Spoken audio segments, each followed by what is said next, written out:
种台湾的红薯抄手。我很不想说那一个字。说句难听的，我觉得那些 YouTube 为了拍视频，然后加很多辣，就是有种哗众取宠的感觉。你行不行？你行不行？这个在纽约1个月的时间里，我陪小王吃了10几碗拉面。今天这次给大家先来分享几家人气比较小的名店，下周还有几家比较小众的拉面店，感兴趣可以期待一下。我没想到的是，我们以我没想到的方式吃了3次一兰，而且每一次都非常抓马。然后第一次是小王一个人去的。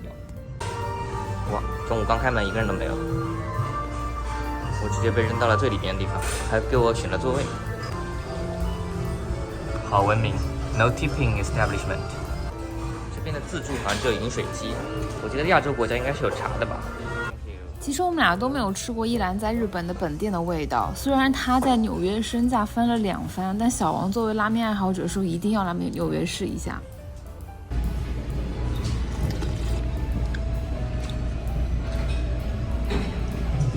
这个汤里能吃到特别明显的猪肉胶质，就是那种猪脚汤那种感觉。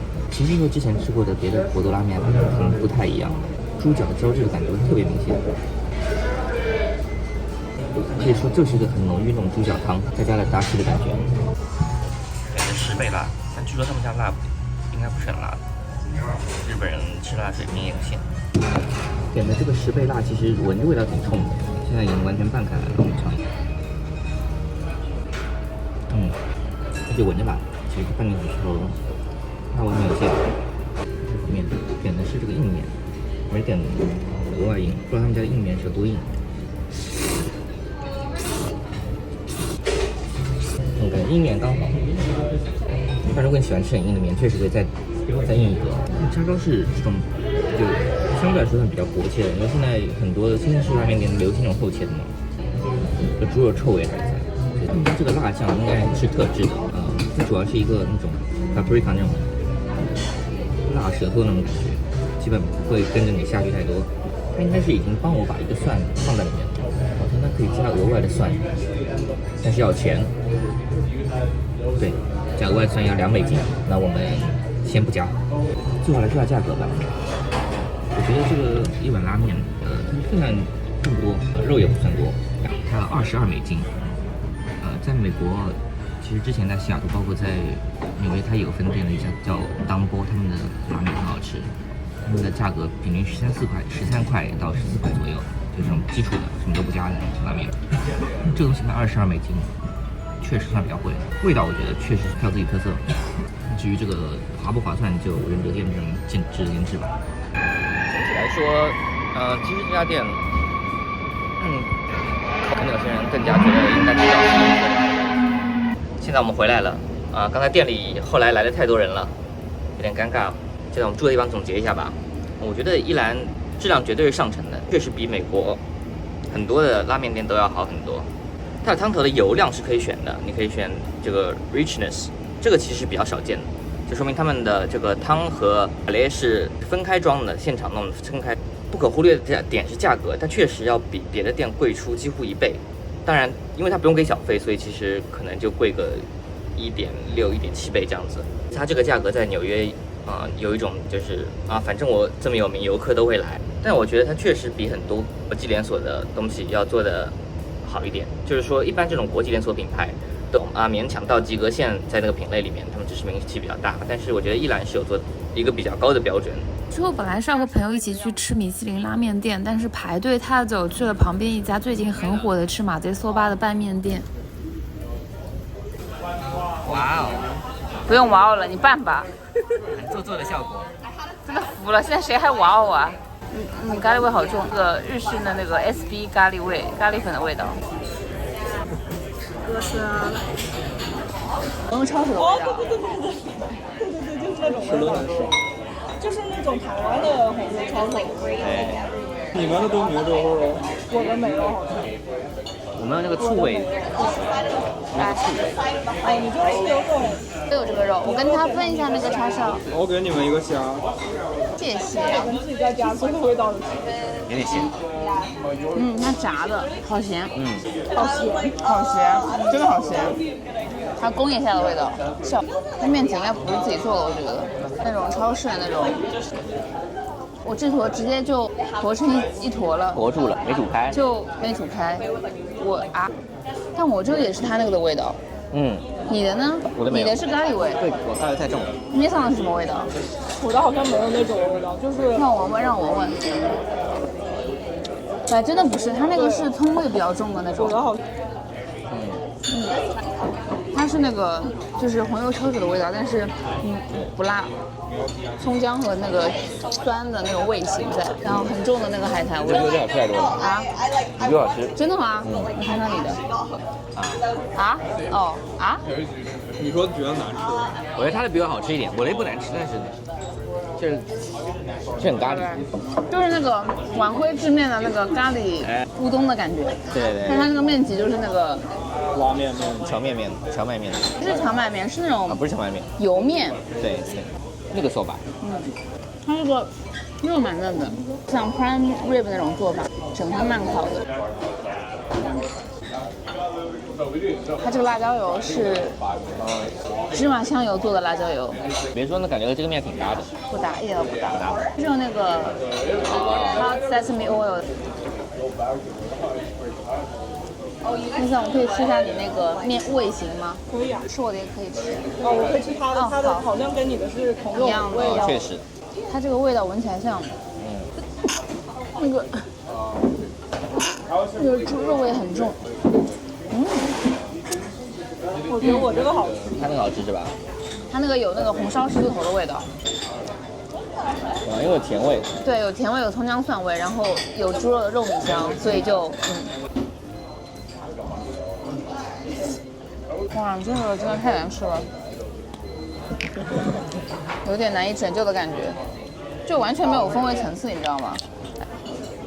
你怎么拯救？就加不是很行。开始cook了已经。哦，真的服了！而且它的肉米怎么能这么碎？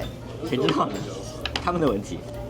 就是它这个咖喱肉米拿到咖喱肉米当中去比较，它也是比较难吃的咖喱肉米，这种感觉。现在陪大家来吃一下这个，据说是这个自称是横滨加系拉面，也可以，网上也褒贬不一啊。有些日本人说很好吃，但是差评也不少。现在网上对这家这个横滨加系拉面所谓的也是褒贬不一，面条不像是新鲜现做的。粗细和硬度都不错，他没有让我选硬度，也没有让我选浓稠度，这点稍微差了一点。这个汤的胶质还是很不错的，你来试试，不难评。酱油塔雷的调味欠缺了一点，它没有把这个猪的味道完全激发出来，反而是留下了很浓的这个油腻的感觉。当然，这是加西拉面特色，它一定是以一个比较油腻、比较重口味的形式去呈现的。它闻起来味道不是那种拿那个就是很臭的那种猪蹄，还没到那个点，但是它是有那个味道的，不是咸度为主导的，它是油腻感为主导。它这个吃起来有点，我觉得就是平时饮食很清淡的人会觉得它太油了。但你说它其实不是胶质感，胶质感对到很重的那种拉面，吃到嘴巴里的口感跟这个是不一样的。它这个口感其实到嘴巴里面是层油浮在嘴上，但是不粘嘴。像我们以前吃的那种博多那种风格，它是粘嘴的，现在味道就是有猪骨汤的那味道，但是没有那种粘嘴的口感。怎么说呢？它是被浓缩，是浓缩那种感觉，它应该是炖的时间比较久开始。那我们加下这个蒜，吃面不吃蒜，滋味少一半，在里面。我觉得如果炖的很久的话，它一定是会粘嘴的。对。不可能不粘嘴， Okay. 所以我觉得非常奇怪。它就是油，它就是油，对，纯油。你觉得好吃吗？肯定啊，加蒜一定是能升华它的味道的。鲜甜感就变强了。对，吃拉面不能不吃蒜，好吧，我只能这么说。豚骨拉面。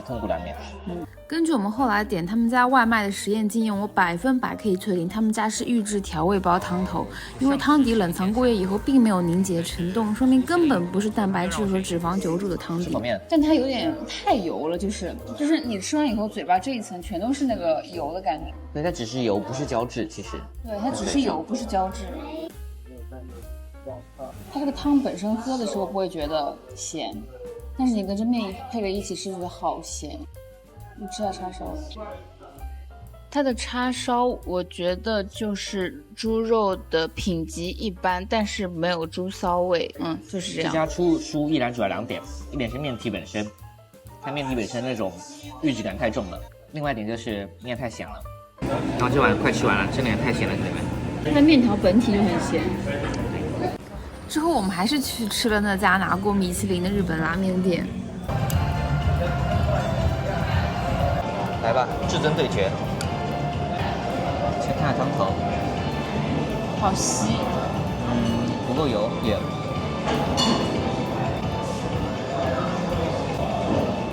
我很不想说那一个字，糊。它明显厚度不够。对啊，就你捞起来的感觉就厚度不够，但是我看你这么捞，觉得它油还蛮油的。油脂还可以。味道呢？味道呢？就是味道，就是它明显味道单薄很多，它就是只有这个猪，就确实是一个好喝的豚骨汤，但我觉得这个汤就是没有说啊，这是个米其林名店这样子。没有它自己的特色是吧？你觉得是不是缺乏一点特色？其实味道是，就真的是那个字。它闻着味道就很淡，我觉得不一样，它是那种咸鲜调为主的，比起我们之前吃的那种，很臭的那比较臭的那种豚骨汤来说，它那个咸鲜味道有点像，就比如说你在里面加了火腿那种感觉，金华火腿或者它的那个油脂感很薄很薄。对。就其实换句话说，就是我觉得它的是以咸味主导的，盖过了它的油脂香和猪本身的味道。它确实比我们之前吃过的很多这种豚骨拉面都要咸一些，是它比较不一样的地方，所以它整体味型上会给你感觉有点小不同。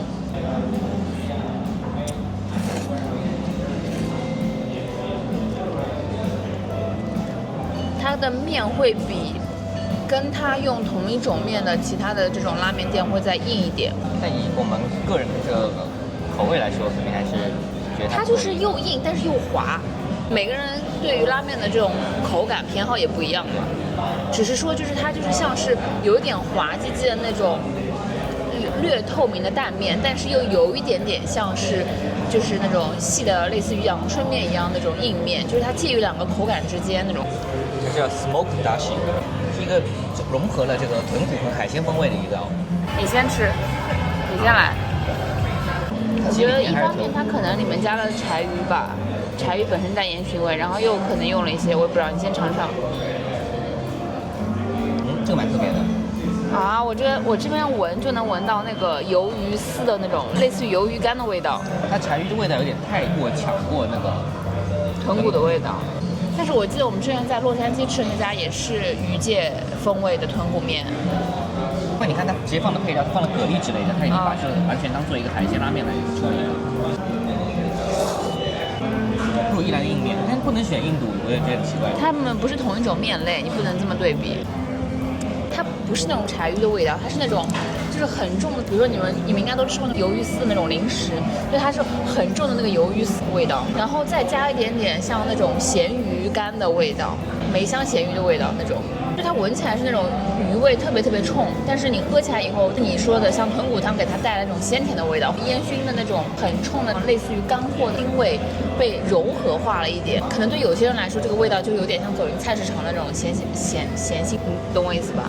它喝起来的那个烟熏味会比你闻起来的咸鱼味再多一个类似于炭烤一样的层次。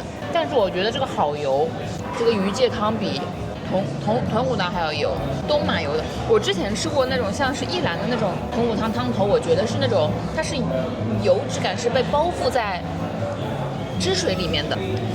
蛤蜊，让我吃遍点叉烧，谢谢。这个叉烧吃起来像那个，它油脂感还不错呢。我觉得叉烧这一碗最惊艳的一个地方。刚入口的时候感觉有点像那种超市冷藏柜里面那种切片 deli meat。你现在知道为什么这2年都没有得米其林了吧？什么？这2年都没有得名。这2年没有吗？我以为你说他是每年都是名之气前每年都是。好吧，我觉得这家我不是很确定。是不是水平下降还是怎么样？所以现在目前是最贵的。我觉得他们家糖心蛋对我来说有点太甜了。你这个里面它是那种就是很传统的那种日式糖心蛋，但它那个甜味非常非常的重。然后他们家笋我口感蛮特别，它不是那种薄的笋，是那种很有肉感的笋，越吃越油，又越吃越咸。这款鱼的真的是越吃越咸，现在已经咸的受不了了。啊，还有后面一段，看到没？后面一段。每次喝完酒，小王就喊说要吃拉面，然后因为排队人实在是太多了，他就点了外卖，说一定要让我试一下一兰。给兄弟们看一下，来给大家看一下这个一兰的外卖，外面是外面的，有个 instruction， 基本就教你怎么微波。好吧，它有一个不好的地方是它辣已经拌在里面了，我不知道是因为故意拌在里面，还是因为路上颠簸，所以已经拌进去了。这个会和我们想要的感觉不太一样，我们想先试一下没有那个。啊，有辣！它没有辣的话，就真的是要浓浓的猪脚味的。它这个面现在闻起来就是浓浓的，以前吃的哪一款方便面的味道？汤头看着也不是很浓呀，完全吃不出来猪骨的味道呢，纯纯的辣呢，啊，纯纯的辣呀。但我觉得它这个猪骨浓汤的走向跟之前吃的几家都不太一样。它这个首先它这个辣比较像7月份的那种辣，那口感也没有你说的这么重，你自己喝它这个口感根本就没有很浓啊，但它不油。对，它吃口不是那种你喝下去之后嘴唇会有一层那种喝油的那种感觉的那种油，所以你觉得这个汤头跟你的电影吃出味道是一样的吗？差不多。所以我一开始没有把拉拌开来，我吃了一半才把它拉拌开来。哦，我知道它的味道像什么，像辛拉面和康师傅红烧牛肉面的合体，你知道吗？因为还加了辣。如果你要吃10倍辣的一兰的话，就完全丧失了吃豚骨拉面的意义了。你要是想吃豚骨拉面的话，千万就加10倍辣，就是一个我觉得没有意义的事情。说句难听的，我觉得那些 YouTube 为了拍视频，然后加很多辣，就是有种哗众取宠的感觉。贝辣吃到现在为止，它那个豚骨汤只是给它带一点稍微醇厚一点的，只是一个口感的作用而已了，只是让它那个汤喝起来不是像水一样，只是这样。真的很失望。再见，关了吧。这段不算，这段告诉我们兄弟们，一兰一定要现场吃，不要点外卖。一直听着味道，一直听着味道。而且一直能闻到味道。我的酸奶在哪儿呢？那个我酸奶在哪儿呢？现在是这个喝完酒以后的一兰外卖时间，这来了2个礼拜，已经吃第3次一兰了。其实一兰也不是多好吃，强烈的猪蹄香气。没问题，一切没问题，就等你啦。你让我的世界完整。它汤里面怎么有菌菇味啊？汤也特别稠的，很稠啊。它不是很稠的，对。我觉得不行。你 get 到了吗 ？get 不到，哪有猪脚味啊？你行不行？你行不行？这个怎么喝都是股浓浓的菌菇汤味啊！它有猪脚味，但是菌菇味比它还要重。它这个塔雷确实有菇味。你刚刚不是这么说的？但我觉得它猪脚味是非常重的。不重啊，哪里重了？每个人对猪脚定义不一样。我喝都是股预制菜的味道，哥哥，有没有搞错？它是预制菜的味道。首先 ，Let's get it clear， 没有 Hidation 好吃，差太多了，哥哥。但它比这边我们之前吃到大部分所谓豚骨的没有佛祖最好吃。没有，它真的很难吃。它的汤的醇厚度没有，味道甜味为主，然后是菌菇味，最后是淡淡隐隐的那个叫什么猪骨汤味，很淡的猪骨味。我觉得没有像在店里吃的猪脚味浓。他不会外卖给你的，你刚刚不是这么跟我说的？我刚觉得就是它是一个方向的，但是可能细节上有点区别。Anyway， 反正我觉得它不值得吃。如果是这个品质的话，就这样吧，结束吧。你再吃一口吗？不吃了。好，这段废片。